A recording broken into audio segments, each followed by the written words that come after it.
Hello and welcome to the Open Heavens Daily Devotional Review for today, the 3rd of January 2024.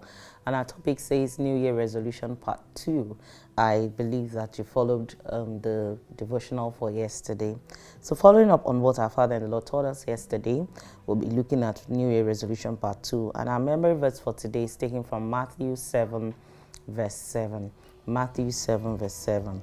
Ask and it shall be given you. Seek and you shall find, knock and it shall be opened unto you. Our Bible reading is taken from 2 Kings chapter 2, 19 to 22. 2 Kings chapter 2, verse 19 to 22. And the men of the city said unto Elisha, Behold, I pray thee, the situation of this city is pleasant, as my Lord seeth, but the water is not, and the ground is barren. And he said, Bring me a new cruse, and put salt therein.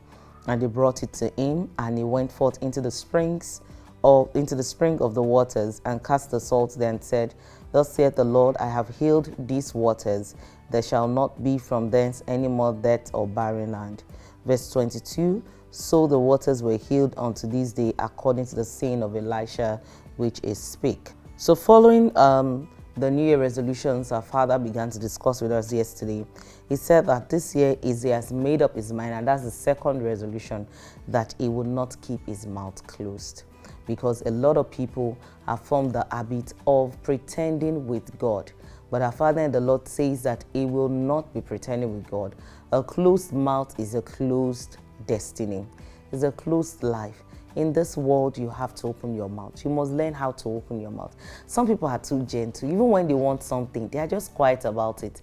Yes, our Father and the Lord is not encouraging you to be forward, but you should know the time you should open your mouth. In our Bible reading today, the men of Jericho revealed the true state of their city to Elisha. They said the land is pleasant, as you can see. It means that they had certain things going well for them.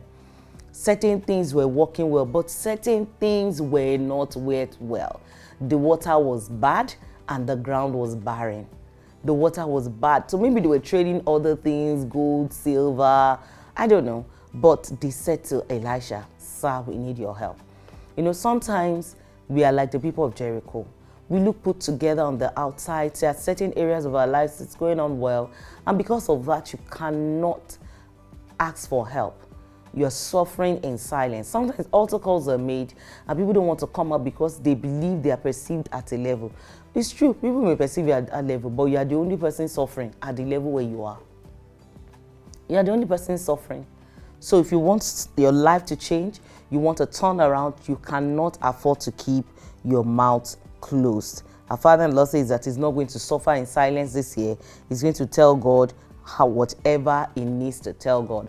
He also shared a very interesting story. He said he had gone to visit one of his uncles, and they said pounded yam, but the pounded yam was like the size of a baby's fist.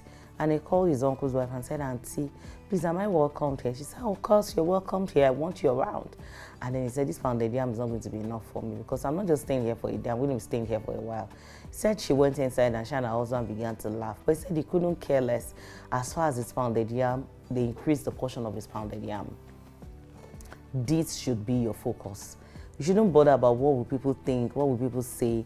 There's an area of your life where you still need mentorship, you still need direction, you still need support, you need accountability. This year, please do not keep your mouth closed. Ask and it shall be what? Given. If you do not ask, people will think you're fine. There is great power in asking. So this year, exercise that power. Yes, some people will say no, you'll feel embarrassed. But in the same vein, some people will say yes and you would rejoice. So I encourage you, like our Father and the Lord has decided to do, make sure that you ask, and you ask politely and ask pleasantly. God bless you.